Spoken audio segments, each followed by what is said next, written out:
गुरु विष्णु गुरुदेव महेश्वर गुरु साक्षात ब्रह्म ब्रह्म तस्मै श्री गुरुवे नमः। जय सतगुरु महाराज की जय। जय भोले बाबा की जय। गणपति महाराज की जय। सरस्वती मैया की जय। श्रवण महत्व का 7वां अध्याय मंगलवार व्रत कथा। भगवान शंकर ने सनद कुमार से कहा, अब मैं तुम्हें मंगलवार व्रत कथा का महत्व सुनाता हूँ। ध्यान पूर्वक सुनो। इस व्रत को मंगला गौरी व्रत कहा भी कहते हैं। इसके करने से वैधव्य के भोग का नाश होता है। विवाह के पश्चात 5 वर्ष तक इस व्रत को करना चाहिए। विवाह के पश्चात पहले श्रवण शुक्ल पक्ष के पहले मंगलवार को इस व्रत को आरंभ करना चाहिए। पुष्प मंडप का निर्माण कर उसे केले के स्तंभों से सुशोभित करना चाहिए।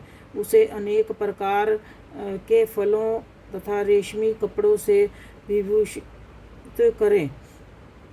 मंडप में देवी की सोने की प्रतिमा अथवा किसी अन्य धातु की प्रतिमा बनवा कर स्थापित करनी चाहिए।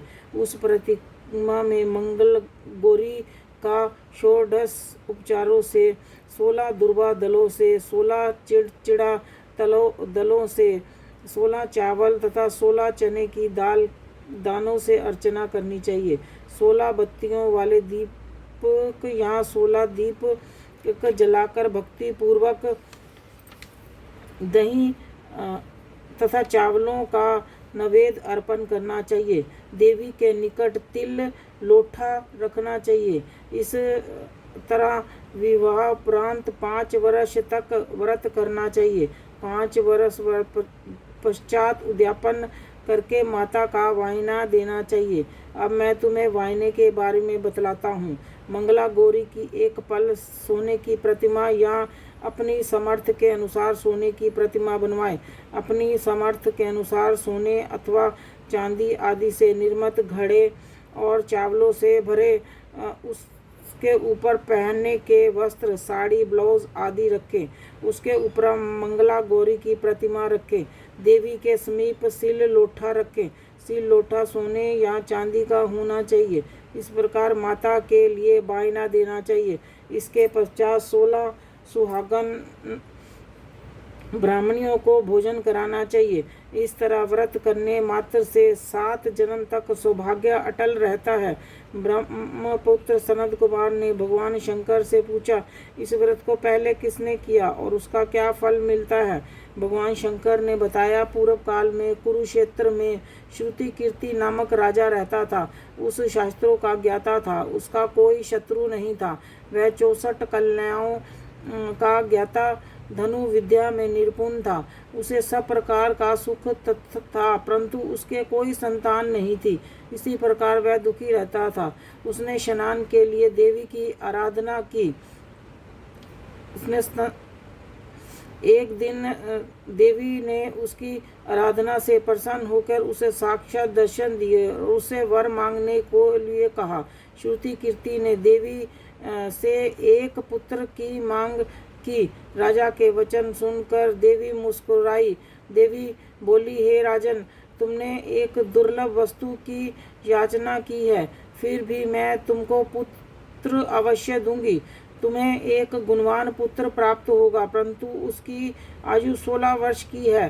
हाँ, यदि एक सुंदर तथा विद्या विहीन पुत्र चाहिए तो वह बहुत समय तक जीवित रहेगा। अब बताओ, तुम्हें कैसा पुत्र चाहिए? राजा ने अपनी रानी से विचार विमर्श कर गुणी पुत्र की मांग की। देवी ने कहा, हे राजन, मेरे मंदिर के मुख्य द्वार पर आम का जो पेड़ है उसका एक आम तोड़ कर ले आओ और उसे रानी को खिला दो। तुम्हारी इच्छा पूर्ण होगी। राजा ने देवी को आज्ञा अनुसार रानी को अमर फल ले जाकर खिला दिया। 10वें महीने में रानी को एक सुंदर पुत्र पैदा हुआ। हर्ष शोक से संपन्न राजा ने राजकुमार का जात कर्म आदि संस्कार कर दिया। राजा ने राजकुमार का नाम चिरायु रखा। राजकुमार चांद की तरह बढ़ने लगा। अब वह 15 साल का गुणी संपन्न और सुंदर बालक हो गया। राजकुमार का 16वां साल शुरू हुआ तो राजा रानी को चिंता होने लगी। राजा ने सोचा कि यह पुत्र बड़े ही कष्टों से प्राप्त हुआ है। मैं इसकी मृत्यु अपनी आंखों के सामने कैसे देखूंगा। यह सोचकर राजा ने राजकुमार चिरायु को उसके मामा के साथ काशी भेजने का निश्चय कर लिया। रानी ने अपने भाई से कहा, तुम कपाटिक का वेश धारण कर राजकुमार चिरायु को काशी ले जाओ। मैंने इसके जन्म से पूर्व भगवान मृत्युंजय से प्रार्थना की थी कि वह विश्वदेव पुत्र की प्राप्ति पर जगतपति की यात्रा के लिए भेजूंगी, इसलिए तुम इसे काशी ले जाओ। इसकी रक्षा का भार अब तुम्हारे कांधे पर है। अपनी बहन की आज्ञा मानकर वह राजकुमार चिरायु को काशी ले गया। कई दिन की यात्रा पर बाद वह आनंद नगर पहुँचे। आनंद नगर में राजा का नाम वीरसेन था। राजा ने सर्वगुण संपन्न रूप लावण्य वाली मंगला गौरी नाम की राजकुमारी थी। उस समय वह राजकुमारी सखियों सहित बगीचे में खेल रही थी। उसी समय वह चिरायु और उसका मामा वहां पहुंचे। वे दोनों बालिकाओं की क्रीड़ा देखने के लिए वहां रुक गए। राजकुमारी की सहेलियों में से एक सहेली ने क्रोध में भरकर राजकुमार चिरायु को अड़ा कहा। राजकुमार ने अपनी सहेली से कहा, हे सखी, तुम दुर्वचन क्यों बोल रही हो? मेरे साथ अयोग्य वाणी बोलने वाली कोई भी नहीं है। देखो, मंगला गौरी के पश्चात एवं मंगला गौरी व्रत के प्रभाव से मैंने हाथ से जिसके माथे पर चावल गिर जाए उसके साथ मेरा विवाह हो जाने पर यदि वह अल्प आयु वाला है तो भी चिरायु हो जाएगा। इसके बाद सब बालिकाएं अपने अपने घरों को लौट गई। राजकुमारी भी राजमहल में चली गई। उस दिन राजकुमारी मंगला गौरी का विवाह बालेह देश के राजा दृढ़ धर्मा के पुत्र सुकेतु के साथ होने वाला था, परंतु सुकेतु मूर्ख, कुरूप और बहरा था। इस बात का पता राजा वीरसेन को नहीं था। अतः वर पक्ष वालों ने विवाह मंडप में एक अन्य अच्छा वर ले जाने का निश्चय किया। विवाह प्रांत परंतु वर को भगा दिया जाएगा। इस प्रकार सुकेतु राजकुमारी को अपने देश ले जाएगा।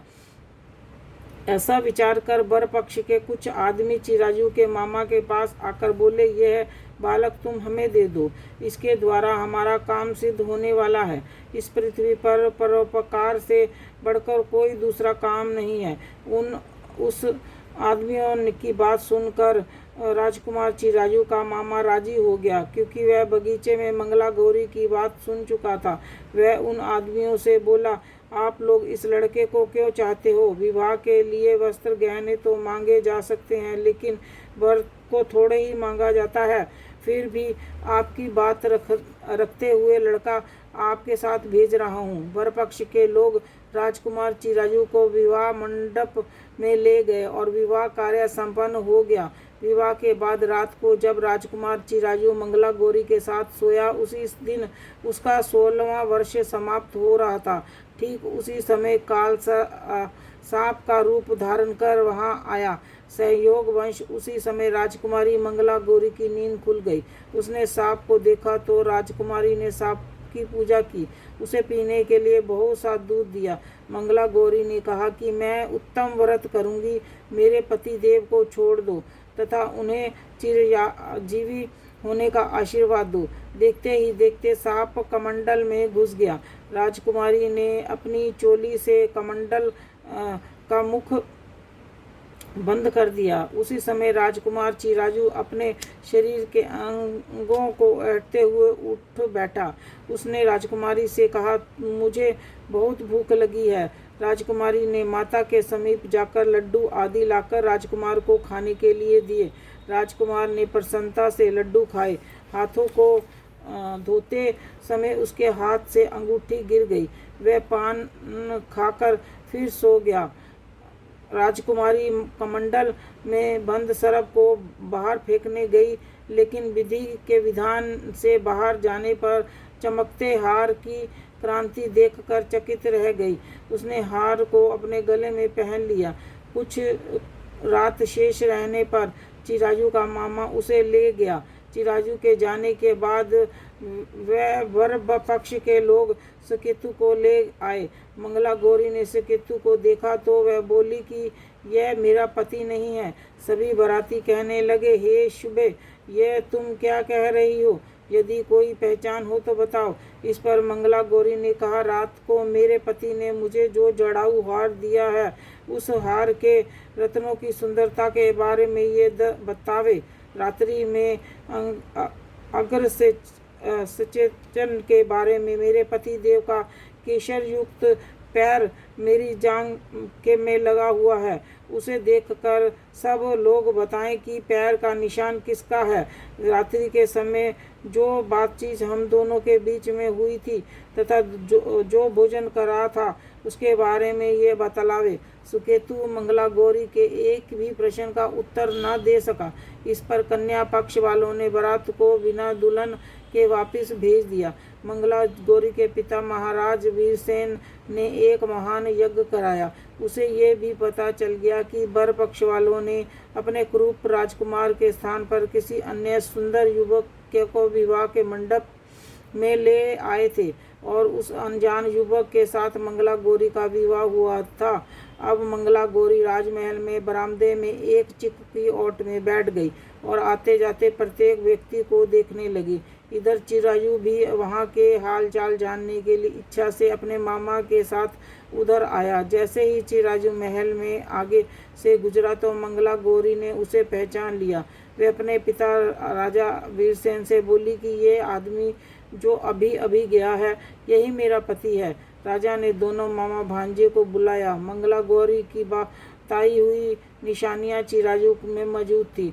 राजा ने विवाह उत्सव के वस्त्र भूषण आदि अश्व गज रथ तथा बहुत सी चीजें देखकर मंगला गौरी को विदा किया। मामा अपने भांजे चिरायु को तथा मंगला गौरी को लेकर अपनी बहन के यहाँ चल दिया। जब चिरायु के माता पिता ने उसके आने का समाचार सुना तो उसे विश्वास नहीं हुआ, क्योंकि भाग्य विपरीत कैसे हो सकता है। इसी बीच चिरायु अपने माता पिता के पास पहुंच गया और उसके चरण स्पर्श किए। पुत्र वधू को सास ने अपनी गोदी में बैठाकर सब बातें पूछी। मंगला गौरी ने उसको व्रत महत्व तथा पिछला समस्त घटनाक्रम बतलाया। मंगला गौरी के कारण ही तभी से यह व्रत मंगला गौरी के नाम से प्रसिद्ध हुआ। इसे जो कोई भी सुनेगा अथवा इसका कीर्तन करेगा, उसके सभी मनोरथ सिद्ध हो जाएंगे। श्री सूत जी बोले, हे ऋषिगण, भगवान शंकर ने सनद कुमार से इस व्रत को कहा और वह इस कार्य की सिद्धि वाले व्रत को सुनकर गदगद हो उठे। उसको उसके सुनने से परमानंद की प्राप्ति हुई।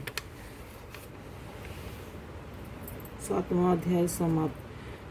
ओम नमः शिवाय, ओम नमः शिवाय, हर हर भोले नमः शिवाय।